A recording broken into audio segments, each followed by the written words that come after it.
الحمد لله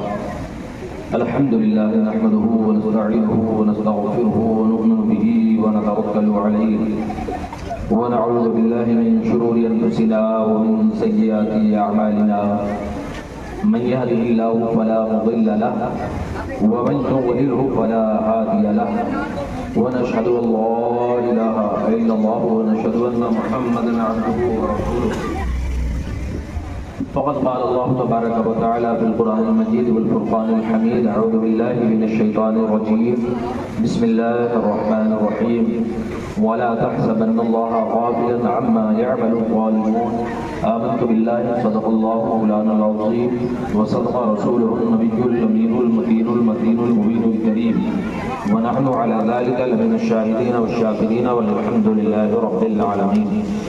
محترم حضرات، سب سے پہلے پیارے آقا کی بارگاہ میں درود و سلام کا عطیہ نشاور پہ شکریت کریں اور پڑھیں بآواز بلند اللہم صلی علی سیدنا شفیعنا حبیبنا نبینا کریمنا مولانا محمد وبارک وسلم صلو علیہ صلاۃ و سلاما علیک یا حبیبی یا رسول اللہ صلی اللہ تعالی علیہ وسلم. محترم حضرات، یہ آج یاد حسین کا آخری جلسہ ہے، 10واں اجلاس ہے، اور آج حضرت امام عالی مقام اور آپ کے تمامی ساتھیوں اور عزیز و قارب کے حالات شہادت کے بعد کے وہ انشاءاللہ میں بتانے کی کوشش کروں گا، اس کو بغور سماعت فرمائیں. شاعر کہتا ہے کون شبیر وہ جس کا نانا نبی، جس کی ماں فاطمہ، جس کا بابا علی. کون شبیر وہ جس کا نانا نبی، جس کی ماں فاطمہ، جس کا بابا علی. خاک پر پائے گھوڑوں سے کچلا ہوا، اس کا لاشا پڑا آج کی رات ہے، اس کا لاشا پڑا آج کی رات ہے. کس کا سر لے چلے، کس کا سر لے چلے کس کا سر لے چلے تن سے کر کے جدا، کس کا سر لے چلے تن سے کر کے جدا. جس میں اطہر تڑپتا ہوا رہ گیا، جس میں اطہر تڑپتا ہوا رہ گیا.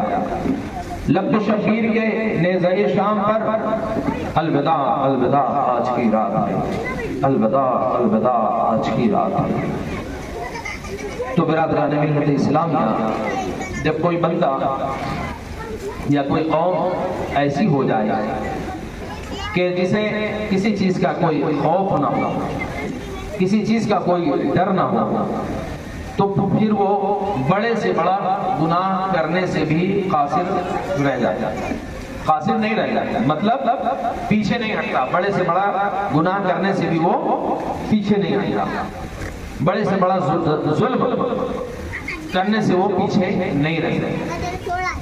اب چونکہ یزیدی جو تھے، کوفی جو تھے، ان کا معاملہ، ان کا حال تو یہ تھا جیسا کہ میں شروع سے بتاتے آ رہا ہوں. صحابہ کرام اکثر و بیشتر وہاں کے لوگوں کے متعلق بتایا کرتے تھے. جب امام حسین نے مدینہ طیبہ سے مکہ مکرمہ سے سفر کی تیاری فرمائی تو وہاں بڑے بڑے جو صحابہ کرام نے تھے انہوں نے بھی منع کیا تھا کہ وہاں کے لوگ بڑے بدعہد ہیں، بڑے بدعہد ہیں، یعنی وعدہ کر کے مکر جاتے ہیں، وعدہ خلافی کر دیتے ہیں.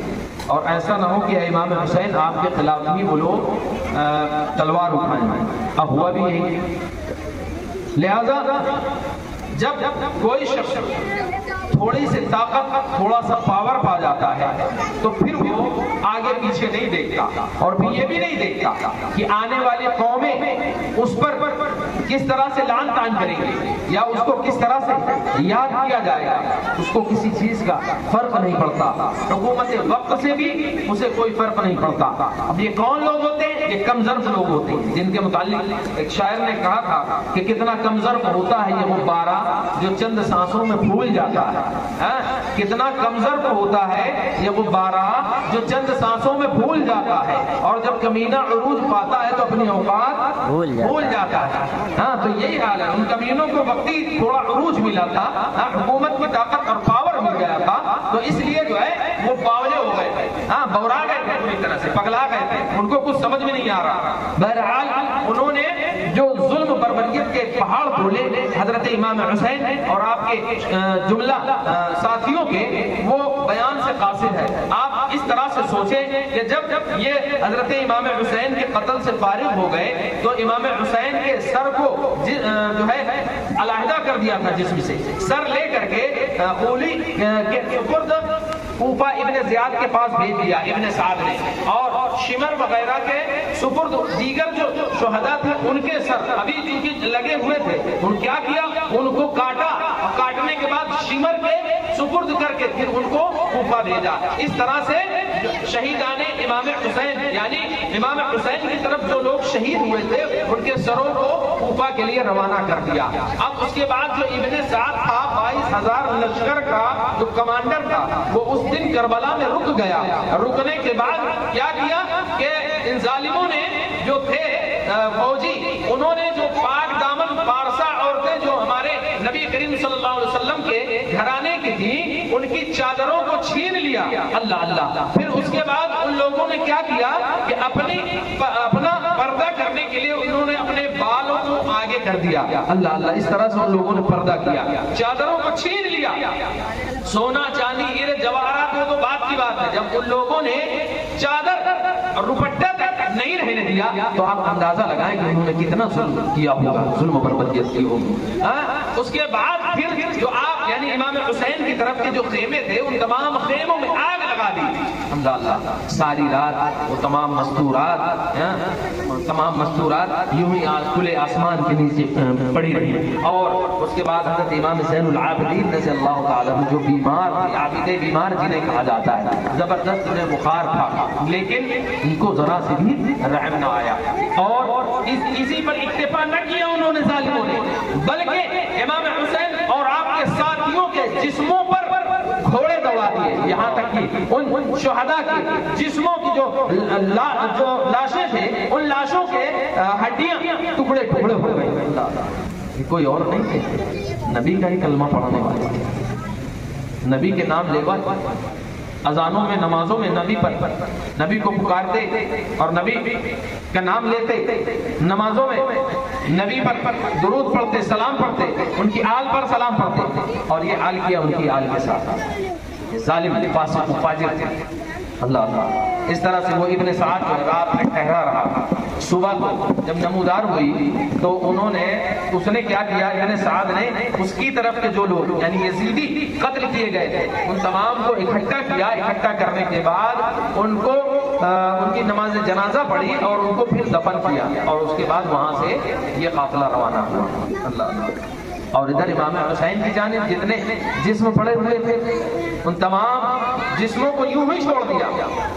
اللہ اللہ۔ جب یہ لشکر کا کوچ ہوا، گزر ہوا، تو قریب میں ایک قبیلہ تھا، گاؤں قادریہ، اس گاؤں میں قبیلے بنی اسد کے لوگ رہتے تھے۔ جب لوگوں نے دیکھا کہ یزیدی لشکر چلا گیا وہ لوگ دوڑے دوڑے آئے، آ کر کے انہوں نے امام حسین و دیگر آپ کے ساتھیوں کے جو جسم تھے تمام جسموں کو دفن کیا۔ اس طرح سے میدان کربلا میں ظالموں نے ظلم و بربریت کا ناچ لوگوں نے ناچا کہ اگر آنے والی جتنی بھی قومیں ہیں، جتنے بھی لوگ ہیں، تمام کے تمام شرمسار ہو جائیں۔ واقعے کو یاد کر کے ان کی حرکتیں سوچ کر کے ابن زیاد کے دربار میں حضرت امام حسین رضی اللہ تعالیٰ عنہ کا سر مبارک کشت پر رکھا گیا، اور رکھنے کے بعد اس ظالم نے کیا کیا، ایک ہاتھ میں چھڑی لیے ہوئے تھا، کبھی آپ کے ہونٹ میں مار رہا ہے، کبھی دانت میں مار رہا ہے، اور اس کے بعد اسی دربار میں ابن زیاد کے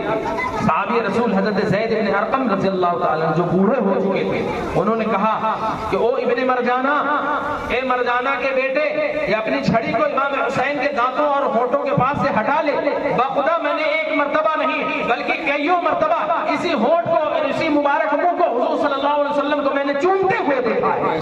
اے ظالم، تو اپنی لکڑی کو ہٹا لے۔ اللہ اللہ۔ اتنا انہوں نے کہا تو یہ ابن زیاد بوکھلا گیا، کہا کہ اگر یہ بڈھا نہ ہو گیا ہوتا تو اس کی گردن مارنا تھا۔ حضرت زید بن ارقم جو صحابی رسول ہیں اس محفل سے اور اس دربار سے اٹھے، اور اٹھنے کے بعد کہتے ہیں خدا تمہیں غارت کرے اے رب والو، تم نے جو ہے غلام کو حاکم بنا لیا، ابن مرجانہ، یہ مرجانہ ایک فاحشہ عورت تھی، ابن زیاد اسی کا بیٹا ہے، کبھی ابن زیاد اسی کا بیٹا ہے اور ابن مرجانہ کے نام سے یاد کیا جاتا ہے۔ اب فاحشہ عورت کے بیٹے سے کیا امید لگا جا سکتی ہے؟ اس نے کہا کہ اگر تو بوڑھا نہ ہو گیا ہوتا تو میں تیری گردن مار دیتا۔ بہرحال حضرت صحابی رسول حضرت زید بن ارقم رضی اللہ تعالی تمام کو لعن طعن کرتے ہوئے، جو وہاں موجود تھے تمام کو لعن طعن کرتے ہوئے کہتے ہیں رب والو تم نے ذلت کو، رسوائی کو اپنی طرف موڑ لیا ہے، ذلت اور رسوائی کو اختیار کر لیا ہے، اس لیے جو ہے غلامی تمہارا مقدر ہو۔ آپ ناراض ہو کر کے وہاں چلے گئے۔ اب اس کے بعد اس نے کیا کیا؟ کوفہ کی بڑی مسجد میں، جامع مسجد تھی، وہاں تمام لوگوں کو اکٹھا کیا اور یہ منبر پر چڑھا ابن زیاد اور اس نے اللہ کا شکر ادا کیا اور اس کے بعد کہتا ہے حسین کذاب معاذ اللہ، یعنی جھوٹے، حضرت علی معاذ اللہ کہتا ہے جھوٹے، اور ان کے تمام جھوٹے ساتھیوں کو اللہ نے قتل کر دیا اور یزید کو امیر المومنین کہا معاذ اللہ، اور کہا کہ امیر المومنین کے فوج کو اللہ نے فتح عطا فرمائی۔ تو یہ تمام حالات وہاں کے لوگ دیکھ رہے تھے۔ اس میں ایک شخص ہیں عبداللہ ابن عزیر عرصی عدری رضی اللہ تعالیٰ عنہ، یہ نابینا شخص ہیں، اس مسجد میں موجود ہیں اور وہ نابینا تھے، وہ ذکر اور فکر میں، نماز میں، روزے میں لگے رہتے، زیادہ وقت مسجد میں ہی گزارتے تھے۔ لیکن جب حضرت امام حسن، امام حسین، حضرت علی اور آپ کے گھر والوں کا ذکر ہوا، نام ہوا، تو یہ اسے نہ رہا گیا، قوت ایمانی ہی تو ہے، وہ فوراً کھڑے ہو جاتے ہیں، کہتے او ابن مرجانہ تو جھوٹا، تیرا باپ جھوٹا، اور جس نے تجھ کو حاکم بنایا ہے وہ جھوٹا، لہذا تیری حکومت جھوٹی۔ حضرت علی سچے، امام حسن سچے، امام حسین سچے، ان کے نانا سچے، حتیٰ کہ تمام کے تمام صحابہ سچے، اور طرح طرح سے وہ صحابہ کرام کی، بزرگان دین کی، اس وقت کے جو بزرگ تھے ان تمام کی تعریفیں کرتے ہیں۔ اللہ اللہ، اس طرح سے جب ابن زیاد کے سامنے یہ نابینا شخص عبداللہ ابن عزیر نے کہا تو وہ جو ہے چڑ گیا اور اس کے بعد آرڈر دے دیا، تو ایک فوج کے دستے نے حضرت عبداللہ کو گرفتار کر لیا۔ اب چونکہ اس مقام پر، اس جگہ پر حضرت عبداللہ کے قبیلے والے بہت سے لوگ اکٹھا تھے، لہٰذا ان لوگوں نے ان کو چھڑوا دیا۔ اب چونکہ اس کے دل میں کانٹا چھپ گیا تھا کہ میری بے عزتی ہو گئی، بہرحال یہ جب مجمع اپنے اپنے گھروں کو چلا گیا تو اس نے کیا کیا؟ حکم دیا عبداللہ ابن عزیر کو گھر سے اٹھا کر کے ان کو قتل کروا دیا اور دروازے پر، تختہ دار پر ٹنگوا دیا۔ یہ اس لیے کیا تاکہ لوگ دیکھ لیں، عبرت حاصل کر لیں کہ یزید کے خلاف جو بغاوت کرے گا اس کا یہ حال کیا جائے گا۔ اس طرح سے ایک اور جانثار کا حوض کوثر پر اضافہ ہو جاتا ہے، وہ جانثار جام شہادت نوش کر لیتا ہے جس کا نام عبداللہ بن عزیر رضی اللہ تعالیٰ عنہ ہے۔ تو محترم حضرات، حضرت امام حسین رضی اللہ تعالیٰ عنہ کا جو سر مبارک تھا اور آپ کے ساتھیوں کا جو سر تھا وہ تمام کوفہ میں ٹہلایا گیا، گھمایا گیا، پھرایا گیا، کس لیے؟ تاکہ لوگ عبرت حاصل کریں۔ اسی پر اکتفا نہیں کیا ان لوگوں نے، امام حسین کو قتل کیا، ان کے گھر والوں کو، ان کے بچوں کو، بھانجوں بھتیجوں کو قتل کیا، اسی پر اکتفا نہیں کیا، ان کے جسموں پر گھوڑے دوڑائے، اسی پر اکتفا نہیں کیا، اور پاک دامن مستورات کے جسموں سے چادریں کھینچی، اسی پر اکتفا نہیں کیا، ان کے تمام خیمے جلائے، اسی پر اکتفا نہیں کیا، بلکہ پورے کوفہ کے گلیوں میں، کوچوں میں، بازاروں میں گھمایا حضرت امام حسین تمامی آپ کے شہیدوں کے سروں کو پورے گلیوں میں کوفہ کے گھمایا، اور گھمانے کے بعد کچھ لوگ یوں کہہ رہے تھے، یہ بھی ملتا ہے کتابوں میں کہ منادی ندا کرتا تھا کہ جو بھی امیر المومنین معاذ اللہ یزید کی مخالفت کرے گا اس کا یہی حال ہوگا۔ اب چونکہ جو مسلمان تھے بول نہیں سکتے تھے لیکن وہ دل ہی دل میں اس بات کو برا جان رہے تھے، اور کچھ تو خبیث یا خبثہ ایسے تھے جو وہاں موجود نہ تھے، چاہے وہ کوفہ میں ہو یا میدان کربلا میں ہو، موجود نہ تھے، کہیں اور تھے، لیکن جب ان کے سامنے یہ حالات، یہ معاملات آئے تو انہوں نے کیا کہا کہ یقیناً حسین کے ساتھ صحیح ہوا معاذ اللہ رب العالمین۔ تو آپ اندازہ لگائیں، ترمذی شریف کی یا بہقی شریف کی حدیث پاک ہے، اللہ کے رسول صلی اللہ علیہ وسلم ارشاد فرماتے ہیں کسی مقام پر اگر کہیں کوئی گناہ ہو رہا ہو، کوئی ظلم ہو رہا ہو اور کوئی شخص وہاں موجود ہے لیکن وہ اس کو برا جان رہا ہے، اس گناہ کو، اس ظلم کو برا جان رہا ہے، کہ وہ ایسا ہے جیسے کہ وہ شخص وہاں پہ موجود ہی نہیں تھا، لیکن کوئی شخص ایسا ہے جو وہاں پہ حقیقت میں موجود تو نہیں ہے لیکن جب اس کے پاس کوئی خبر پہنچتی ہے اس طرح کی کہ ایسا ایسا معاملہ، ایسا ظلم ہوا، ایسا گناہ ہوا، اور اگر وہ اس گناہ پر جزم ہو جائے، کھڑا ہو جائے گا کہ ہاں یہ صحیح ہوا ہے، تو وہ ان لوگوں میں سے ہے جو یزیدیوں کے اس کے سامنے گناہ ہوا ہو، اس کے سامنے ظلم ہوا ہو. پتہ یہ چلا کہ جو یزیدی وہاں موجود نہیں تھے، چاہے وہ کوفہ میں ہو، چاہے میدان کربلا میں، دیگر مقامات پر، اگر انہوں نے امام حسین کی مخالفت کی اور یزید کی حمایت کی تو ان کا بھی شمار یزیدیوں میں ہوگا.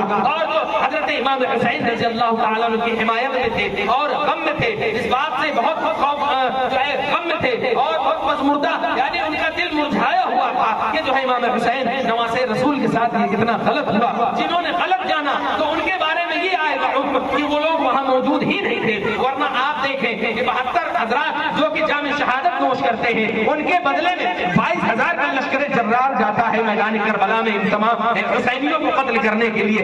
لیکن اللہ تبارک و تعالیٰ نے حضرت امام حسین اور آپ کے دیگر 72 افراد کے قتل کے بدلے میں اللہ رب العزت نے 1,40,000 لوگوں کو جو کوفہ میں تھے یا نہیں تھے، جو امام حسین کے قتل سے مطمئن تھے، امام حسین کے قتل پر راضی و رضا تھے، ان لوگوں کو اللہ تبارک و تعالیٰ نے ذلت و رسوائی کی موت عطا کی ہے. معمولی بات نہیں ہے.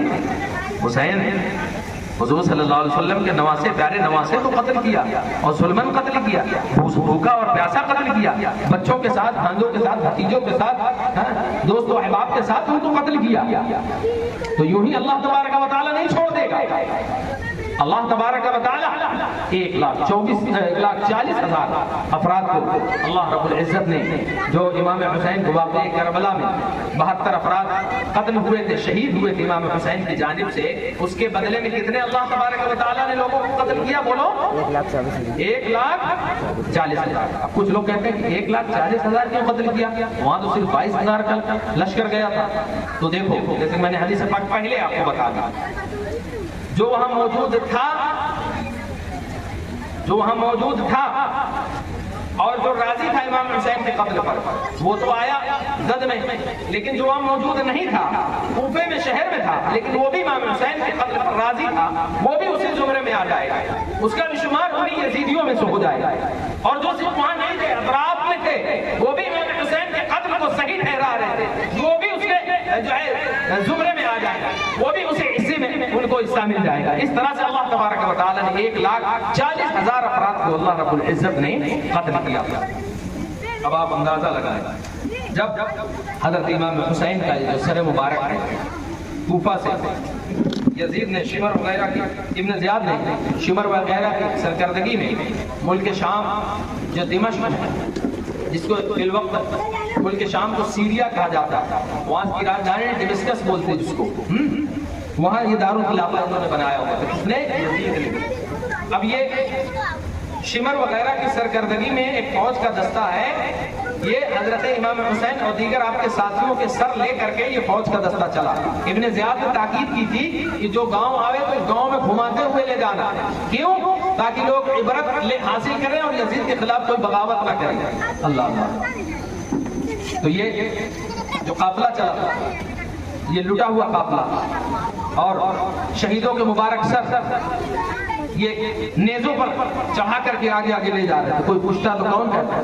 بتاتے یہ حسین ابن علی جنہوں نے یزید کے خلاف بغاوت کی تھی، ان کا سر ہے. معاذ اللہ. تو جو لوگ راضی ہوتے گئے وہ لوگ اسی زد میں آتے گئے، اور جو رنج غم میں مبتلا ہو گئے اور یزیدیوں کو غلط کہنے لگے تو یقیناً وہ اس سے بچ گئے. بہرحال پہلے پڑاؤ پر جب یہ قافلہ پہنچا، اور کہاں پہنچا؟ گرجا گھر کے پاس. پہنچنے کے بعد وہاں کا جو پادری ہے کیا دیکھتا ہے؟ کچھ عورتیں ہیں جو قیدی بنائے گئے ہیں، اور کچھ لوگوں کے سر جو نیزوں پر چڑھائے گئے ہیں. تو گرجا گھر کے پادری نے پوچھا کہ آخر یہ بیویاں، قیدی کون ہیں؟ اور یہ نیزوں پر جو تم سر چڑھائے ہوئے ہو یہ کون ہیں؟ تو لوگوں نے بتایا کہ انہوں نے یزید سے بغاوت کر دی، حسین ابن علی ہیں. اب اتنا کہنا تھا، وہ گرجا گھر کا پادری جو ہے وہ کہتا ہے توبہ توبہ، تم لوگ کتنے برے آدمی ہو، اپنے نبی کے نواسے کے سر کو کاٹ کر کے اس طرح سے نیزے پر چڑھائے ہو اور ان کے گھر والوں کو قتل کر دیا ہے. اب اس کے بعد جو ہے تم کتنے برے لوگ ہو. اللہ اللہ. شام کے وقت ہم لوگ بیٹھے، ایک روایت میں آیا ہے کہ بیٹھنے کے بعد شراب نوشی چلی. یہی چیز تو امام حسین اسی چیز کے تو مخالف تھے. کہ علی الاعلان شراب نہ پی جائے، علی الاعلان حرام کاری اور زنا خوری نہ کی جائے، اسی کے تو خلاف تھے اور یزید اسی کی حمایت میں تھا۔ یہی معاملہ تھا کہ اگر امام حسین اس کی بیعت کر لیتے تو یہ چاروں طرف پورا نظام درہم برہم ہو جاتا مسلمانوں کا اسلام، لیکن امام حسین نے اس کی بیعت نہیں کی، یہی چاہتا۔ بہرحال کیا دیکھتے ہیں، روایت میں آیا ہے کہ لوہے کا ایک قلم نمودار ہوا اور اس نے ایک عربی کا شعر لکھا، اترجو امت قتلت حسینہ شفاعت جدہ یوم الحساب۔ اللہ اللہ۔ ایک اور روایت میں آیا ہے کہ ایک دیوار پر یہ شعر لکھا ہوا تھا، ایک دیوار پر یہ شعر لکھا ہوا تھا۔ جب ان یزیدی لشکریوں نے شمر وغیرہ جو ساتھ میں دیکھا تو بہت حیرت میں پڑ گئے، یہ کیسے کا معاملہ؟ اس راہب سے پوچھنے لگے یہ بتاؤ یہ کب سے لکھا ہے؟ کہا یہ کب سے لکھا ہے، کس نے لکھا ہے یہ تو مجھے نہیں معلوم، اتنا جانتا ہوں کہ تمہارے نبی صلی اللہ علیہ وسلم کی بعثت سے ان کے آنے سے 500 سال پہلے سے لکھا ہوا ہے۔ اللہ اکبر کبیر۔ کب سے لکھا ہوا؟ 500 سال پہلے سے لکھا ہوا، یعنی حضور صلی اللہ علیہ وسلم کی ولادت میں شہادت ہوئی، پیدائش ہوئی، تو اس پیدائش سے 500 سال پہلے سے وہ شعر اس دیوار پر لکھا ہوا تھا۔ اللہ اللہ۔ تو راہب نے کہا کہ میں چاہتا ہوں کہ تم اپنے نبی کے نواسے کا سر رات بھر کے لیے مجھے دے دو، اس کے عوض میں تمہیں 10,000 درہم دوں گا۔ اب چونکہ وہ تو لالچی تو تھے ہی پیسے، کہا کہ ٹھیک ہے۔ امام حسین رضی اللہ تعالیٰ نے مبارک سر کو دے دیا اور راہب نے لیا، لینے کے بعد ایک بہترین نشر سجا کر کے رکھا۔ اس کے بعد آپ کا چہرہ مبارک صاف کیا، زلف مبارک صاف کی اور اس میں عطر اور کافور وغیرہ لگایا، اور بار کی دیکھنے لگا اور دیکھنے لگا، اور دیکھتے ہی دیکھتے کیا دیکھتا ہے وہ کہ اس کا دل ایک دم سے غمگین ہو جاتا کہ ایسا کیوں؟ بہرحال اس کے آنکھوں سے آنسو جاری ہوتا ہے۔ اللہ تبارک و تعالیٰ کو اس کی یہ ادا پسند آتی ہے اور پھر اس کے جو حجابات یعنی پردے ہوتے ہیں وہ تمام کے تمام ہٹا دیے جاتے ہیں، اور کیا دیکھتا ہے کہ حضرت امام حسین کے مبارک سر سے لے کر کے آسمان تک نور کی کرن پھوٹ رہی ہے۔ اللہ اللہ۔ وہ جو راہب تھا اس نے فوراً حضرت امام حسین کے سر مبارک کے سامنے جاتا ہے اور جا کر کے کلمہ حق لا الہ الا اللہ محمد رسول اللہ صلی اللہ علیہ وسلم پڑھ کر کے اسلام میں داخلہ لے لیتا ہے۔ اللہ اللہ۔ ایک وہ مسلمان کہ جن مسلمان کو دیکھ کر کے یہود شرمائے، اور ایک حضرت امام حسین نبی کے نواسے ہیں کہ ان کا صرف سر مبارک ہے، جس کو دیکھ کر کے ایک مذہب ایک قوم کا جو معمر شخص ہے، بزرگ شخص ہے، جس کو یوں کہہ لیجئے کہ اس قوم کا امام ہے، وہ اگر ان کی عزت و تکریم کرے تو اللہ تبارک و تعالی ان کو ایمان کی دولت سے سرفراز فرما دیتا ہے۔ اللہ اللہ۔ آپ اندازہ لگائیں، سوچیں، غور کریں کہ امام حسین قتل ہونے کے بعد بھی اسلام کی تبلیغ فرما رہے ہیں۔ اللہ اللہ۔ صبح ہوئی نمودار تو حضرت امام حسین کے سر مبارک کو اس نے واپس کر دیا، چاہ تو نہیں رہا تھا لیکن اتنی ان کی فوج تھی، اگر یہ انکار کرتا تو اس کا بھی نمبر لگا دیتے تھے۔ بہرحال اس نے جو ہے حضرت امام حسین کے سر مبارک کو دیا اور یہ لوگ پھر روانہ ہوئے۔ دوسرے دن جب پڑاؤ کیا جس مقام پر، کہا کہ چونکہ ان کو برداشت نہیں ہو رہا تھا، اتنا ملا ہے مال، اس کو لاؤ بانٹ لیں۔ بڑے بڑے جو سردار تھے چوکادری ان کے، کہا کہ لاؤ بانٹ لیں۔ دوسرے مقام پر جب پڑا ہوا ٹھہرے، جب کیا دیکھتے ہیں تو وہ جو درہم کی تھیلی تھی ان کو جب پلٹا تو وہ تمام کے تمام ٹھیکری ہو گئی۔ اللہ اکبر۔ ریوڑی یعنی پتھر کی ٹھیکری جو اس طرح کی ہو گئی۔ دونوں طرف آیت کریمہ قرآن مقدس کی، ایک آیت ایک طرف لکھی ہے وَلَا تَحْسَبَنَّ اللَّهَ غَافِلًا عَمَّا يَعْمَلُ الظَّالِمُونَ أَوْ وَسَيَعْلَمُ الَّذِينَ ظَلَمُوا أَيَّ مُنقَلَبٍ يَنقَلِبُونَ۔ دوسری طرف اللہ، ظالم لوگ ان قریب جان جائیں کہ وہ کس جانب پروٹ پلٹی کھانے والے ہیں، کس کروٹ پلٹنے والے ہیں۔ اور ظالم لوگ ہرگز یہ نہ سوچیں، ہرگز یہ نہ جانیں کہ اللہ تبارک و تعالی کو ان کے کاموں کی خبر نہیں ہے، بلکہ اللہ تبارک و تعالی ظالموں کے ہر عمل سے باخبر ہے۔ اللہ اللہ۔ جب ان لوگوں نے دیکھا تو سر پیٹ لکھا یہ کیا، وہاں سے تو ہم درہم لے کر کے آئے تھے، وہاں چیک کیا باقاعدہ، ٹھیک تھا معاملہ، لیکن جب آگے بڑھے تو یہ سب معاملہ ہو گیا۔ بہرحال نہ خدا ہی ملا نہ مثال سلمہ بھی۔ آگے آگے دیکھیے، یہ قافلہ دمشق ملک شام پہنچنے کے قریب تھا، یزید کو خبر ہوئی تو اس نے کیا کیا، پورے دمشق کو سجایا اور شادیانے بجائے گئے، ڈھول تاشے اور خوشی منائی گئی۔ اب آپ اندازہ لگاؤ کہ امام حسین کی شہادت پر خوش کون تھا؟ یزید یا یزیدی؟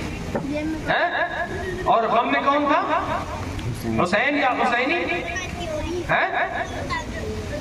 تو اب جہاں غم ہوگا وہاں خوشی منائی جائے گی، اور جہاں لاش یا ان کے سر لائے جا رہے ہوں گے وہاں خوشی ہوگی، ڈھول تاشے بجائے جا رہے ہوں گے نہیں ہوں گے نا۔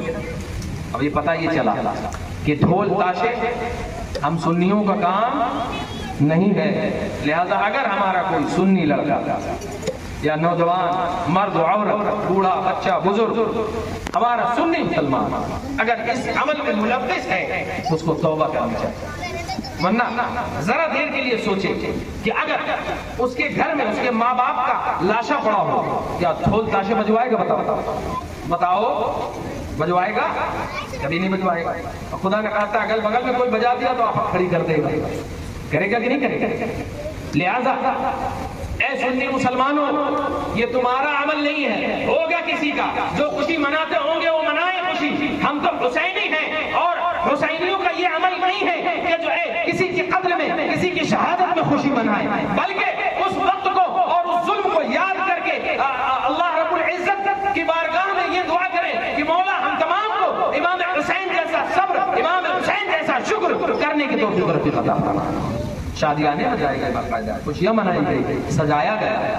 بہرحال جب حضرت امام حسین کا سر مبارک یزید کے پاس پہنچا، یزید کے پاس جب دربار میں لایا گیا تو اس نے بھی وہی حرکت کی جو ابن زیاد کر رہا تھا کوفہ میں۔ اس نے کیا کیا؟ ایک چھڑی لیا اور لینے کے بعد امام حسین کے چہرے پر مارنے لگا، مطلب دانتوں کبھی ہونٹ پر۔ وہاں بھی ایک صحابی رسول بیٹھے جن کا نام حضرت ابو برزہ رضی اللہ عنہ، وہ بھی ناراض ہوئے اور دم دما کر کے کھڑے ہو گئے۔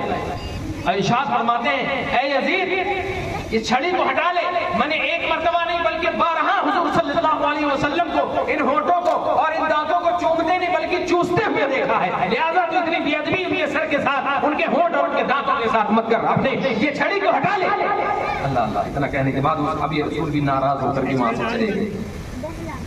اب اس کے بعد جب یزید کو پہلے خبر لگی تھی کہ امام حسین کو قتل کر دیا گیا تو اس نے مگرمچھ کے آنسو بہائے تھے، اور ابن زیاد کو بھلا برا کہا تھا، اور جب امام حسین کے سر کو دیکھا تھا کہ امام حسین اگر آپ کا معاملہ میرے ساتھ ہوتا تو میں آپ کو قتل ہرگز نہ کرتا بلکہ آپ جو کہتے وہ مان لیتا، لیکن حالات سے یہ پتہ چلا بعد میں تمام چیزیں فائنل ہوئی کہ معاملہ کیا تھا، یہ سیاست کا معاملہ تھا۔ اب چونکہ امام حسین کا قتل، اب اس وقت اتنا انٹرنیٹ، اتنا یہ سب فاسٹ والا سسٹم نہ تھا، جب کوئی قاصد کہیں جاتا اور خبر لے کر کے تبھی وہاں کے لوگوں کو پتہ چلتا۔ اب امام حسین کا قتل معمولی کام نہیں تھا، بہت بڑا کام ان لوگوں نے کر دیا، لہٰذا اب اس کو یہ ڈر سرانے لگا کہ کہیں بغاوت نہ ہو جائے، لہٰذا اس نے جان بوجھ کر کے آنسو بہائے مگرمچھ والے کہ امام حسین میں نہ تھا، اگر میں ہوتا تو میں آپ کو قتل نہ کرتا۔ بعد میں پتہ یہ چلا کہ اس کے جو آنسو تھے وہ سیاست والے تھے، ورنہ حقیقت میں اگر وہ امام حسین کے قتل سے خوش نہیں ہوتا تو جنہوں نے امام حسین کو قتل کیا ان کو پکڑتا کہ نہیں پکڑتا؟ تو امام حسین کو قتل کیوں کیا؟ پکڑتا کہ نہیں پکڑتا؟ لیکن کہیں کوئی روایت نہیں، کہیں کوئی مؤرخ نہیں لکھتا ہے کہ اس نے پکڑ کیا۔ تو یہ بات کلیئر ہو گئی کہ اس کا جو آنسو آنا تھا وقتی تھا، وہ صرف دکھاوے کے لیے مگرمچھ کے آنسو تھے اور سیاست کے لیے سب چال چل رہا تھا۔ پھر اس کے بعد حضرت امام زین العابدین رضی اللہ تعالیٰ عنہ کو تنہائی میں بلا کر کے کہا اے امام زین العابدین اب جو ہونا تھا ہو گیا، مجھے معاف کریے، اب جو ہے آپ کو کوئی حاجت ہو ضرورت ہو تو مجھے بتائیے گا۔ اب کیونکہ حضرت نعمان بن بشیر جو صحابی رسول کوفہ کے گورنر تھے اس وقت سختی نہ کرنے کی بنا پر آپ کو جو ہے آپ کے عہدے سے معزول کر دیا گیا، انہیں کے سپرد کیا۔ یہ تمام لٹے ہوئے قافلے کو، یہ تمام لٹے ہوئے قافلے کو، اور جو خاتون تھی تمام 30 افراد کے ہمراہ یہ لٹا ہوا قافلہ دمشق سے، ملک شام سے مدینہ طیبہ کے لیے روانہ۔ اب یہ حضرات جو ہے بڑے عزت و تکریم سے پیش آتے ہیں، عزت کو جانتے ہیں، نبی کریم صلی اللہ علیہ وسلم اور ان کے نمازوں کی جو ہے اہمیت کو، ان کی قدر و منزلت کو اور ان کے عہدے کو اور ان کے اونچے مرتبے کو جانتے ہیں، عزت و تکریم سے پیش آتے رہے۔ اب جو ہی مدینہ طیبہ کے مضافات دکھے اور کسی نے خبر دے دی کہ وہ لٹا ہوا قافلہ تخت و تاراج قاعدے سے بیٹھے تو اللہ اللہ، حضرت محمد بن حنفیہ، حضرت ام سلمہ، دیگر جو بزرگ لوگ تھے وہ تمام کے تمام وہاں سے نکل پڑے مدینہ طیبہ سے، اور یہ قافلہ جو آیا آنے کے بعد کسی سے کچھ نہ کہا بلکہ ڈائریکٹ حضور صلی اللہ علیہ وسلم کے روضہ انور پر حاضر ہوتے ہیں اور حاضر ہو کر کے زار و پدار ہوتے ہیں۔ اب امام زین العابدین جو اب جب سے لے کر کے اب تک صبر اور ضبط کا پیمانہ جو لیے ہوئے تھے، تحمل تھا ان کے اندر، اتنی بردباری تھی، لیکن جب نانا جان کے دادا جان کے قبر انور کے قریب پہنچے، دیکھ کر کے ان کا صبر ان کا ضبط جواب دے گیا اور سلام پیش کرتے ہیں کہ اے نانا جان، اے دادا جان، اپنے نواسے امام حسین کا سلام قبول کیجئے۔ اب پھر جو رو رو کر کے وہاں کے تمام حالات اور وہاں کے تمام طرح کے مظالم امام حسین آپ کے رفقا کے ساتھ یزیدیوں نے جو جو ظلم کیا تھا، حضرت امام زین العابدین نے رو رو کر کے بتایا۔ اس وقت آپ دیکھیں کہ کتنا کس قدر جو ہے کیا سما رہا ہوگا، قیامت کا منظر رہا ہوگا، اور حضور صلی اللہ علیہ وسلم کو کتنی تکلیف ہوئی ہوگی۔ اللہ اللہ، اس طرح سے لٹا ہوا قافلہ اور حضرت امام حسن اور دیگر شہیدان کربلا کے سروں کے متعلق یہ روایت ملتی ہے، اختلاف ہے، بعض کہتے ہیں وہیں پہ دفن کر دیا گیا، لیکن بعض کہتے ہیں کہ مدینہ طیبہ انہی کے ساتھ بھیج دیا گیا تھا، اور حضرت فاطمہ الزہرا کے پہلو میں یا حضرت امام حسن رضی اللہ تعالیٰ عنہ کے پہلو میں حضرت امام حسین کے سر مبارک کو دفن کیا گیا۔ اب اس کے بعد یہ واقعہ 61 ہجری 10 محرم الحرام کو امام حسین کو شہید کیا گیا۔ اب یزید کی خباثت دیکھیں، یزید کی خباثت اب شروع ہوتی ہے۔ اس نے کیا کیا؟ اب اس کے بعد اس پر کوئی لگام لگانے والا نہیں تھا، کیونکہ سب سے بڑا معاملہ تھا وہ امام حسین کا۔ امام حسین اگر کھڑے ہو جائیں گے تو ہم منمانی نہیں کر سکتے۔ اب امام حسین کو ہی اس نے قتل کروا دیا، اب اس کے بعد اس کو کوئی روک ٹوک کرنے والا نہیں تھا، لہذا اس نے مسلم بن عقبہ نامی شخص کے سرکردگی میں 12,000 یا 20,000 کا لشکر مدینہ طیبہ پر چڑھائی کرنے کے لیے بھیجا۔ اللہ اللہ، اب یہ لشکر وہاں پہنچنے کے بعد اس قدر غارت گری مدینہ طیبہ کے لوگوں کو کیا کہ لگ بھگ 700 صحابہ کرام اور جو ہے تابعین، مشہور تابعین اور بزرگوں، بچوں، بوڑھوں، عورتوں کو، نیک لوگوں کو، مسلمانوں کو 10,000 سے زیادہ بے گناہوں کو اس یزیدی فوج نے، یزیدی لشکر نے 10,000 سے زیادہ مسلمانوں کو بھیجا قتل کر کے۔ کہاں کے؟ مدینہ طیبہ۔ اللہ اللہ، مدینہ طیبہ کے متعلق میرے آقا کریم صلی اللہ علیہ وسلم ارشاد فرماتے ہیں، 2-3 حدیث پاک ہیں، اس کو میں ایک ساتھ بیان کر دے رہا ہوں کہ کوئی ڈرائے دھمکائے یا کوئی جنگ کرے مدینہ والوں کے ساتھ، ان کو کوئی ڈرائے دھمکائے، ان کو مکر و فریب یعنی دھوکہ دے، ان پر کوئی ظلم کرے تو وہ نمک کی طرح پگھلے گا، اور قیامت کے دن رانگے کی طرح پگھلایا جائے گا، اور پھر اس کے بعد اس کی نہ کوئی عبادت قبول ہوگی، نہ فرض قبول ہوگی، اور نہ اس کی نفل قبول ہوگی، اور اس پر اللہ کی لعنت ہو، فرشتوں کی لعنت ہو، تمام لوگوں کی لعنت ہو۔ اس بار جو مدینہ شریف کی بے حرمتی کرے، مدینہ شریف کی بے حرمتی کس نے کیا؟ یزید نے کروایا۔ کس سے کروایا؟ مسلم بن عقبہ سے کروایا۔ مسلم بن عقبہ کون تھا؟ یہ 12 یا 20,000 جو لشکر آیا تھا یزید کا، اس کا کمانڈر تھا۔ اس کے کہنے پر وہاں حاضر ہوا، اور 3 دن تک وہاں کی پاک دامن عورتوں کو یہ یزیدی لشکر نے اپنے اوپر حلال کر لیا تھا، معاذ اللہ رب العالمین۔ 3 دن تک مسجد نبوی میں اس ظالم فوج کے گھوڑے باندھے گئے، ان ظالم فوجیوں کے گھوڑوں نے وہاں لید اور پیشاب اور گوبر کیا۔ 3 دن تک مسجد نبوی میں اذان نہ ہوئی، مسجد نبوی میں نماز نہ ہوئی۔ اللہ اللہ، وہاں ایک مشہور تابعی ہے حضرت سعید بن مسیب رضی اللہ تعالیٰ عنہ، جو بہت ہی بزرگ یعنی بوڑھے ہو گئے تھے، اور جو ہے مجروح مجنوں کی حالت یعنی پاگلوں سی حالت بنا لی تھی. ہاں یہ ظالم لشکریوں نے انہیں بھی گرفتار کر دیا, لیکن جب دیکھا کہ یہ تو پاگل ہے, یہ تو مجنوں ہے, پھر انہوں نے چھوڑ دیا. اللہ اللہ. حضرت سعید ابن مسیب رضی اللہ تعالیٰ وہ دیگر ذرائع یہ بات یہ حدیث پاک ظاہر ہوتی ہے کہ جو ہے 3 دن تک شبانہ روز یعنی صبح و شام 5 وقت کی نماز جو ہوتی ہے, اس 5 وقت کی نماز چونکہ مسجد نبوی میں انہوں نے اپنے گھوڑے باندھ دیے تھے, ان کے گھوڑوں نے لید اور گوبر اور پیشاب کیا تھا, لیکن وہ کہتے ہیں کہ ہم نے رسول اکرم صلی اللہ علیہ وسلم کے روضہ انور آپ کے قبر مبارک کے اندر سے ہر وقت جب نماز کا وقت ہوتا تو ہم نے اذان کی آواز کو سنا اور پھر اس کے بعد نماز کی آواز کو سنا. پتہ یہ چلا کہ وہاں جو ہے لوگوں کو نہیں جانے دیا جا رہا تھا, لیکن حضور صلی اللہ علیہ وسلم قبر انور سے اذان دیتے ہیں اور اس کے بعد قبر انور پر نماز پڑھتے ہیں. قبر انور کے اندر پتہ یہ چلا بظاہر تو ان لوگوں نے نماز نہیں ہونے دیا, لیکن حضور صلی اللہ علیہ وسلم نے اپنے قبر انور کے اندر 3 دن نماز ادا فرمائی. تو صرف 3 دن نہیں, ورنہ انبیاء کرام علیہ السلام کا خاصہ ہے, جیسے کہ اس دن امام صاحب بتا رہے ہیں. یہ کئی حدیث پاک کی کتابوں میں ہے کہ ان اللہ حرم علی الارض ان تاکل اجساد الانبیاء فنبی اللہ حی یرزق. بے شک اللہ تبارک و تعالیٰ نے زمین پر حرام قرار دے دیا کہ وہ نبیوں کے جسم کو کھائے.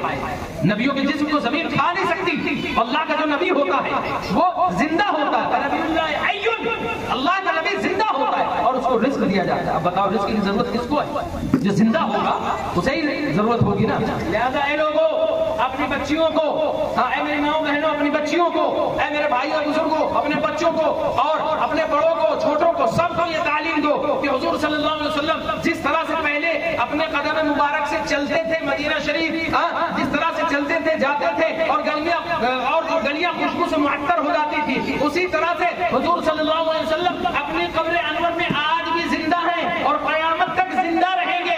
آنے والا کوئی بھی آئے گا وہ کلمہ جو پڑھے گا وہ یہی پڑھے گا لا الہ الا اللہ محمد رسول اللہ, کہ اللہ کے سوا کوئی معبود نہیں, محمد صلی اللہ علیہ وسلم اللہ کے رسول ہیں. اللہ کے رسول ہیں, تھا نہیں کہ اللہ کے رسول ہیں تو ہیں وہ اپنے قبروں کے اندر, قبر انور کے اندر. بہرحال اتنا ظلم کیا یزیدی لشکر نے. اب 10,000 سے زیادہ بے گناہ لوگوں کو قتل کیا, جس میں 700 صحابہ کرام تھے, اور اس کے بعد جو بچتے ہیں وہ حضرات تابعین تھے, جو بچے ہیں, بزرگ ہیں, مرد ہیں, عورت ہیں, بوڑھے ہیں, بچے ہیں, تمام کو ان لوگوں نے بے گناہوں کو قتل کیا.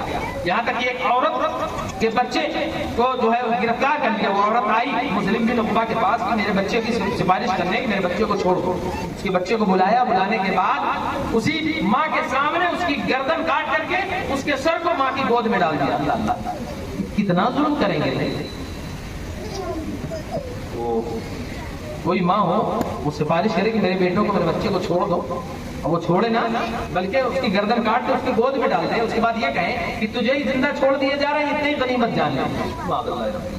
اسی طرح سے ایک اور عورت کے بچے کو قتل کیا تو اس عورت نے قسم کھائی کہ اگر مجھے اللہ تبارک و تعالیٰ نے یہ طاقت دی تو میں مسلم بن عقبہ کو زندہ یا مردہ جلاؤں گی. اللہ.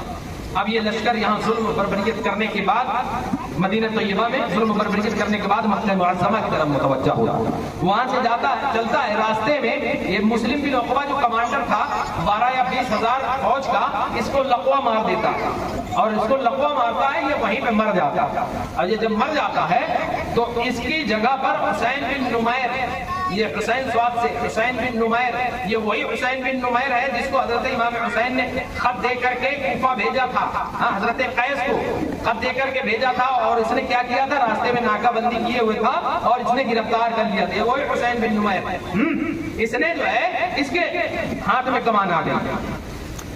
اب اس کے بعد یہ قافلہ آگے چلا. اب اس عورت کو خبر لگی کہ مسلم بن عقبہ مر گیا, لہذا اپنے قبیلے کے لوگوں کو لے کر کے کچھ لوگوں کو لے کر کے اس مقام پر آئی جہاں پہ یہ دفن کیا گیا. اس نے کیا کیا, قبر کھلوائی. جب سر کی طرف سے قبر کھودی گئی تو کیا دیکھتے ہیں دیکھنے والے, باقاعدہ یہ مستند بات ہے, کتابوں میں بات مذکور ہے کہ اس کے گردن میں ایک اژدہا لپٹا ہوا ہے اور اس کی ناک کی ہڈی کو چوس رہا ہے۔ اب جو لوگ آئے تھے ساتھ میں عورت کو سمجھایا، کہا کہ دیکھو اللہ تبارک و تعالیٰ نے عذاب دے دیا ہے، اب تم چھوڑ دو۔ کہا نہیں، میں نے قسم کھائی تھی پوری کروں گی۔ کہا اب جو ہے اس کے پیچھے کی طرف سے یعنی پیروں کی طرف سے اس کی قبر کو کھودا جائے، لہذا پیروں کی طرف سے اس کی قبر کو کھولا گیا۔ کیا دیکھتے ہیں کہ ادھر بھی ایک اژدہا لپٹا ہوا۔ اب اس عورت کو بہت لوگوں نے سمجھایا کہ مان جاؤ، چھوڑ دو اس کو۔ کہا نہیں، میں نے قسم کھائی، میں اپنی قسم پوری ضرور کروں گی۔ وضو بناتی ہے، 2 رکعت رب کی بارگاہ میں نماز ادا کرتی ہے، ہاتھ اٹھا کر عرض کرتی ہے مولا مجھے اتنی ہمت طاقت قوت دے دے میں اس کے جسم کو اس کے لاشوں کو جلا سکوں۔ اس کے بعد اٹھنے کے بعد ایک لکڑی ایک ڈنڈا لیا، ڈنڈا لینے کے بعد وہ جو اژدہا تھا اس کے سر کے پاس یوں ہلکا سا ٹچ کیا، اس کو مارا تو وہ ہٹا اور ہٹ کر کے کنارے چلا گیا۔ اسی طرح سے جب پیر والے کی طرف اژدہا کے مارا وہ بھی ہٹ گیا۔ اب اس کے لاشوں کو باہر نکالا، نکالنے کے بعد اس کو جلا دیا گیا۔ اس کے ایسے شخص کو ایسے ہی سزا ملنی چاہیے۔ خسرت دنیا والآخرہ، نہ خدا ہی ملا نہ وصال صنم، نہ ادھر کے رہے نہ ادھر کے رہے۔ لہذا اب اس کے بعد کیا کیا، وہ جو لشکر چلا مکہ معظمہ چڑھائی کرنے کے لیے، اب چونکہ حضرت عبداللہ ابن زبیر رضی اللہ تعالیٰ عنہ کے ہاتھوں پر وہاں کے تمام لوگوں نے بیعت کر لی تھی پہلے، کب جبکہ امام حسین کے قتل کے متعلق لوگوں کو پتا چلا تھا، یزید کی بیعت توڑ دی تھی، اسی لیے یہ جو ہے لشکر آیا تھا۔ اب چونکہ حضرت عبداللہ ابن زبیر رضی اللہ تعالیٰ عنہ کے لشکریوں کو پتا چلا تو انہوں نے مکہ معظمہ کا دفاع کیا، یعنی بچاؤ کیا۔ اب بڑی شدت کے ساتھ یہ لڑائی ہوتی رہی، یہاں تک کہ اس نے یہ جو فوج آئی تھی اس کی یزید کی 12 یا 20 ہزار کی فوج اور اس کا جو کمانڈر حسین بن نمیر آیا تھا، اس نے کیا کیا، پورے مکہ معظمہ کو چاروں طرف سے گھیر لیا۔ بہت گھمسان کی لڑائی ہوئی لیکن کچھ ہاتھ نہیں آ رہا تھا۔ کیا کیا، ایک پہاڑ پر چڑھے، وہاں مجنیق فٹ کی، مجنیق کہتے ہیں پتھر پھینکنے والی مشین کو، جو اس وقت اس دور میں ایک مشین ہوتی تھی، اس طرح سے اس میں بنا کر کے یہاں پتھر رکھتے تھے اور زور سے اسے جھٹکے سے مارتے تھے، وہ پتھر بڑی دور سے جاتا، دور تک جاتا۔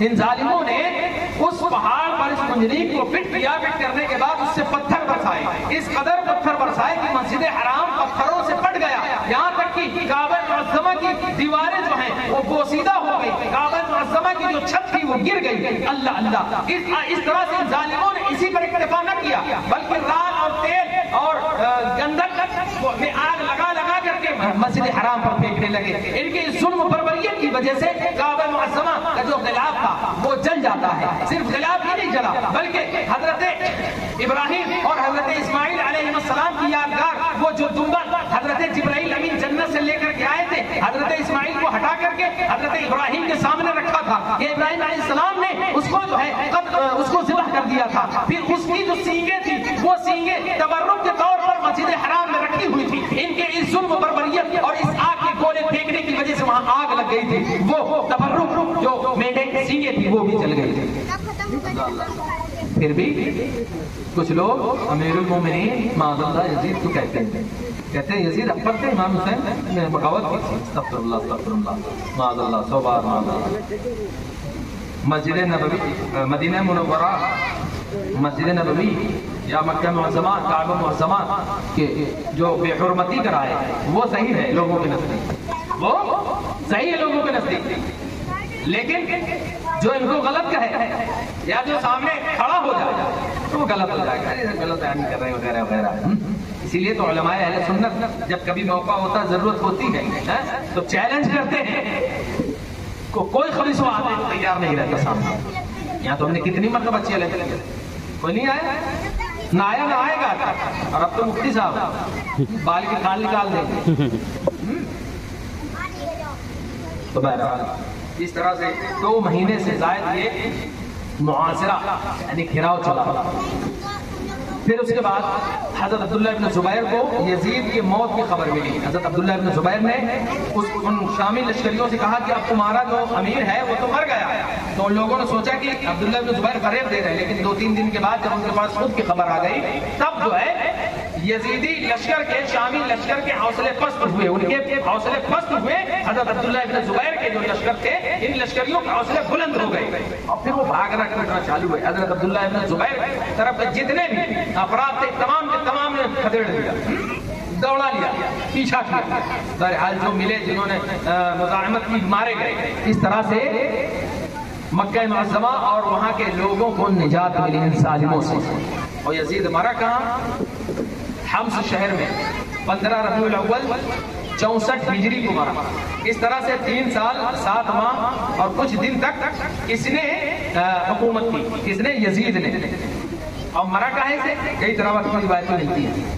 اس کا پیٹ میں درد ہوا اور کچھ روایت ملتی ہے کہ اس کا لیور خراب ہو گیا اور کچھ روایت میں یہ لوگ کہتے ہیں کہ اس کو کینسر ہو گیا. بہرحال اس کا عادی ہو گیا. کائے کا سمجھ رہے ہیں نا؟ جو اس کا عادی ہو جاتا ہے اس کا کیا ہوتا ہے؟ بولیے. لیور کی خرابی ہوتی نا, اسے میں نپٹ گیا. صرف 3 سال 7 مہینے تک اس نے حکومت کی. اب اس کے بعد تمام جگہ کے لوگوں نے حضرت عبداللہ ابن زبیر کے ہاتھوں پر بیعت کر لی, لیکن صرف 2 جگہ کے لوگوں نے ابھی نہیں کی. کہاں؟ ملک شام اور مصر کے لوگوں نے. ملک شام اور مصر کے لوگوں نے کیا کیا؟ جب اس کا یہ مر گیا یزید, تو اس کے بیٹے کو جس کا نام معاویہ تھا, دیکھیے غور کیجئے گا, حضرت امیر معاویہ یہ صحابی رسول ہیں, جنتی ہیں, لیکن ان کا بیٹا یہ خبیث یزید ہے, یہ جہنمی ہے. اور یزید کا بیٹا اس نے اپنے بیٹے کا نام معاویہ رکھا, لیکن یہ نیک شخص تھا. اس کو جب تخت پہ زبردستی بٹھا دیا گیا, تو روایتوں میں آیا ہے کہ 40 دن یا 2-3 مہینہ یہ تخت پر بیٹھا. اس کے بعد بیماری کی ہی وجہ سے یہ مر گیا. پہلے سے بیمار تھا, زبردستی اس کو بٹھالا گیا اور یہ مر گیا. اس طرح سے اس نے تھوڑے سے عرصے میں نہ ہی کوئی فوج کشی کی کسی علاقے پر یا کوئی مہم انجام دی, اس لیے اس کا کوئی ذکر زیادہ نہیں ہوتا. اب جب اس کا مرنے کا وقت قریب آ گیا تو لوگوں نے اس سے کہا کہ کسی کو امیر المومنین یا خلیفہ نامزد کر دو. کہا میں نے اس میں کوئی چاشنی کوئی حلاوت نہیں پایا, تو اب میں کسی کو اس تلخی میں کیوں مبتلا کروں, کیونکہ نیک آئی. کہا میں اس تلخی میں کسی کو کیوں مبتلا کروں, لہٰذا یہ کہہ کر کے 21 سال 21 سال کی عمر میں یہ انتقال کر گیا یزید کا بیٹا معاویہ. اس کے انتقال کے بعد تمام لوگوں نے حضرت عبداللہ ابن زبیر کے ہاتھوں پر بیعت کر لی. اب صرف حضرت عبداللہ ابن زبیر خلیفہ ہیں. اب کوفہ پر اس دوران کوفہ پر مختار جو ہے مروان نے کیا کیا, سازش رچ کر کے کوفہ پر اس کا تسلط ہو گیا. وہی مروان جسے نے پہلے جو ہے مشورہ دیا تھا کہ امام حسین کو قتل کر ڈالو ورنہ ان سے بعد میں پار نہ پا سکوگے. عبداللہ ابن عمر جس کے لیے کہا کرتے تھے کہ مروان لوگ بیٹا پیدا کرتے ہیں, مروان نے اپنا باپ پیدا کیا ہے. بہرحال جب اس کا وقت آیا, مر گیا, تو مرنے سے پہلے اس نے اپنے بیٹے کو والی بنا دیا, وہاں کا حاکم بنا دیا. کہاں کا؟ کوفے کا جو حاکم بنایا. بنانے کے بعد اب اس کا نام عبد الملک بنا. اللہ اللہ, یہ بڑا ہی عبادت اور ریاضت نیک شخص تھا اس وقت. اور ایک صحابی حضرت ابو درداء رضی اللہ تعالیٰ عنہ, ان کے ام درداء رضی اللہ تعالیٰ ان کے پاس یہ بیٹھا کرتا تھا. ایک مرتبہ انہوں نے کہا, وہ صحابیہ ہیں, وہ کہتی ہیں کہ تم بہت عبادت گزار تھے اور میں نے سنا ہے تم شراب خوار ہو گئے ہو. تو یہ کیا کہتا ہے, میں نے شراب خوار کے ساتھ ساتھ میں خوخار بھی ہو گیا ہوں. ماذ اللہ رب العالمین. بہرحال اسی کے دوران خلافت میں مختار بن عبید سقفی نامی شخص, یہ جو ہے اس کا تسلط ہوا کوفہ میں. اس کا تسلط ہونے کے بعد اس نے قسم کھائی کہ چن چن کر میں امام حسین کے قاتلین کا بدلہ نہ لوں گا تو اللہ اور اس کے رسول کے تمام لوگوں کی لعنت ہو. اللہ اللہ, اس نے کیا کیا؟ قسم کھائی. اب اس کے بعد جو ہے اس نے چن چن کر کے سب کو مارنا شروع کیا. سب سے پہلا نمبر آیا ابن سعد کا. کیا کہتا ہے کہ کل میں ایسے شخص کو ماروں گا, ایسے شخص کو قتل کروں گا جس پر تمام مومنین خوش ہو جائیں گے. وہاں بھی ایک شخص موجود تھا ابن سعد کا چاہنے والا, وہ سمجھ گیا لگ رہا ہے ابن سعد کی باری آ گئی, ابن سعد کی باری آئی. لہذا جب تمام خلافت کے امور انجام دینے کے بعد رات میں اپنے گھر گیا, اپنے بیٹے سے کہا ابن سعد سے کہہ دو کہ کلٹی مار لے, نکل لے, بھاگ جائے, نہیں تو جو ہے مار دیا جائے گا. اب چونکہ ابن سعد نے کیا دیکھا تھا پہلے کہ مختار بن عبید سقفی میرے ساتھ بہت اچھے سے پیش آ رہا ہے, اس لیے مجھے نہیں مارے گا. لہذا جب صبح ہوئی, صبح نمودار ہوئی, تو مختار بن عبید سقفی نے اپنے کوتوال ابو عمرہ کو بھیجا کہ جا کر اس کو بلا کر کھلاؤ. تو اس نے کیا کیا, ابن سعد نے اپنے بیٹے کو بھیج دیا. کہا تمہارا باپ کہاں ہے؟ کہا وہ گوشہ نشین ہو گیا ہے, وہ گوشہ نشین اختیار کر لی ہے, اب وہ کہیں باہر نہیں نکلتا, ادھر ادھر نہیں جانتا. اچھا یہ معاملہ ہے. اس وقت اس کی گوشہ نشینی کہاں تھی جب وہ امام حسین کے جانب اس نے تیر چلایا تھا. کہا تھا کہ اے لوگوں کوفہ والوں گواہ ہو جاؤ, یہ دیکھو پہلا تیر میری جانب سے چلایا جا رہا ہے. اس وقت اس کی گوشہ نشینی کہاں تھی؟ کہا اس کو بلا کر کے لاؤ. کہا پھر جو ہے اپنے کوتوال کو بھیجا، کہا کہ اس کو پکڑ کر کے لاؤ، پکڑ کر کے لانے کے بعد کہا یہ اس کو قتل کر کے لاؤ۔ پھر ابو عمرہ گئے، جا کر کے ابن سعد کی گردن کاٹ کر کے اس کا گلا، اس کی کھوپڑی جو ہے اپنے جبے میں چھپا کر کے لاتے ہیں اور مختار بن عبید ثقفی کے سامنے پیش کر دیتے ہیں۔ پیش کر دیتا ہے ان کا کوتوال، دیکھتا ہے، دیکھنے کے بعد وہ مختار بن عبید ثقفی نے کہا اس کے بیٹے سے، کہا اس کو پہچانتے ہو؟ کہا ہاں، یہ میرے باپ کی کھوپڑی ہے، میرے باپ کا سر ہے۔ کہا اب اس کے بعد زندہ رہنے کی کوئی معاملہ نہیں ہے۔ کہا تمہیں زندہ رہنا بھی نہیں چاہیے، لہذا اسے بھی مار دیا۔ اس طرح سے ابن سعد کو مار دیا۔ خولی ابن یزید جس کے متعلق یہ آیا ہے کہ امام حسین کے سر کو اس نے قتل کیا تھا، یعنی جسم سے علیحدہ کیا تھا۔ اس کے لیے کیا حکم ہے؟ کسی نے بتایا کہ خولی ابن یزید نے یہ کام کیا تھا۔ مختار بن عبید ثقفی نے کہا کہ ٹھیک ہے، اس کو لاؤ دیکھتے ہیں۔ اس کو اپنے کوتوال کو بھیجا کہ اس کو پکڑ کر کے لاؤ۔ جب اس کو خبر لگ گئی کہ جو ہے مختار بن عبید ثقفی کے لوگ مجھے پکڑنے کے لیے آ رہے ہیں، اپنی بیوی سے کہا مجھے بتانا نہیں، اور وہاں ایک کوٹھری میں چھپ گیا، ایک دم زمین سے چپک کر کے اوپر ٹوکرا رکھ لیا۔ بیوی سے کہا مجھے بتانا نہیں۔ دروازے پر دستک ہوئی، کون ہے؟ کہا ہم جو ہے مختار بن عبید ثقفی کے لشکری ہیں، فوج کا دستہ ہے، انہوں نے ان کو بلایا ہے۔ کہا وہ ہے نہیں، اور وہ عورت نے کیا کہا؟ ہے نہیں۔ زبان سے تو کہا نہیں ہے، لیکن اشارے سے کہا ہے۔ اب آپ اندازہ لگائیں، ایسے بھی عورت ہے، غور کریں، ایسے بھی عورت ہے۔ وہ کہتی ہے کہ میں نہیں جانتی، زبان سے تو کہا میں نہیں جانتی، لیکن اشارے سے کہا کہ ہے پیچھے۔ لہذا اس کو تلاشا گیا، مل گیا، زمین سے ایک دم چپکا ہوا تھا، اوپر اپنے ٹوکرے رکھ لیے تھے، اس نے پکڑ کر کے لایا گیا، پکڑ کر کے لایا گیا۔ اتنے میں مختار بن عبید ثقفی کوفے کا دورے پہ نکلا تھا، دیکھا تو وہیں ٹھہر گیا۔ اب اس کے بعد وہیں پہ اس کو قتل کیا گیا، مارا گیا۔ مارنے کے بعد جلا دیا گیا اس کی لاش، اور جب تک جل کر کے اس کی لاش راکھ نہیں ہو گئی تب تک کہ مختار بن عبید ثقفی وہیں پہ کھڑا رہا، کھڑا رہا، یہاں تک کہ جب وہ راکھ ہو گئی جل کر کے اس کی جسم اس کا، جب پھر وہاں سے اٹھ ملا۔ اس طرح سے اس کا بھی کام تمام ہوا۔ اب اس کے بعد شمر ذی الجوشن کی باری آئی، اس کو بھی پکڑا گیا۔ پہلے تو جو مختار بن عبید ثقفی کا غلام تھا، اس نے کیا کیا، اس کے ساتھ کچھ لوگ تھے، اس کو پکڑنے کے لیے دوڑے، تو یہ 2-3 لوگ تھے، شمر ذی الجوشن وغیرہ۔ کہا کہ ایک کام کرو، تم آگے چلے جاؤ۔ یہ آگے چلے گئے، بولے اس کو مجھے سے کام ہے۔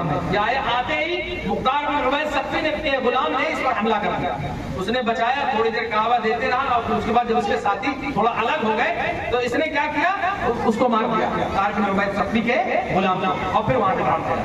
بھاگنے کے بعد ایک گاؤں میں ٹھہرا، اور وہ گاؤں ایک ساحل کے کنارے پر، ایک سمندر کے یا دریا کے کنارے پر تھا، اور ایک کسان کو بہت مارا پیٹا، اور ایک خط لکھ کر کے مصعب کے پاس بھیجا، کہا یہ میرا خط مصعب کو پہنچا دو، اور پہنچانے کے بعد اس نے اپنے حالات لکھے کہ میں یہاں چھپا ہوا ہوں۔ بہرحال وہ کسان بیچارہ پریشان حال میں گیا، اور جا کر کے گیا تو ایک بڑا گاؤں پہنچا تھا۔ اس گاؤں میں جب پہنچنے کے بعد کیا دیکھتا ہے کہ مختار بن عبید ثقفی کا کوتوال ابو عمرہ وہاں چوکی قائم کر رہا، فوجی دستے کی چوکی قائم کر رہا تھا۔ تو پھر اس کا بھی ایک کسان کوئی ساتھی تھا، جب وہاں گیا، جانے کے بعد کیا دیکھتا ہے، اور یہ سب تمام حالات بتاتا ہے، ایک فوجی گزر رہا تھا، اس کے کان میں نہ آواز لگی، تو اس نے فوراً پلٹ کر کے دیکھا، کہا کیا معاملہ، کیا معاملہ ہے، بتایا یہ ہے۔ کہا اچھا، ابو عمرہ کے پاس گیا، بتایا، کہا ٹھیک ہے، گئے، جا کر کے پکڑا، یہاں تک کہ اندھیرے میں جس مقام پر یہ چھپا ہوا تھا وہ بہت ریچھ تھے، جنہوں نے سوچا یہ جو ہے ریچھوں کی آوازیں ہوں گی، لیکن جب قریب آئے، گھوڑوں کی ٹاپوں کی آوازیں آئیں، تو کہا کچھ معاملہ گڑبڑ ہے۔ دوسرا جو تھا وہ بھاگا، اور یہ جو شمر ذی الجوشن تھا، یہ ابرص یعنی کوڑ کی بیماری میں سفید داغ ہو جاتا ہے، یہ کپڑا بھی نہیں پہنے ہوا تھا ٹھیک ڈھنگ سے، کوڑ کی بیماری میں مبتلا تھا، چادر اوڑا ہوا تھا، اسی چادر میں جو ہے یہ فوجیوں سے بھڑ گیا، اور یہ دوسرا جو شخص تھا یہ بھاگ گیا، لہٰذا جو ہے اس طرح سے اس کو گھیر لیا گیا، اور پھر تھوڑی دیر کے بعد ایک تکبیر بلند ہوئی، اللہ اکبر، اس کے بعد لوگوں کو کہتے ہوئے سنا گیا کہ اللہ تبارک و تعالیٰ نے اس ظالم کو بھی قتل کر دیا۔ اس طرح سے اس ظالم کا بھی خاتمہ ہو گیا۔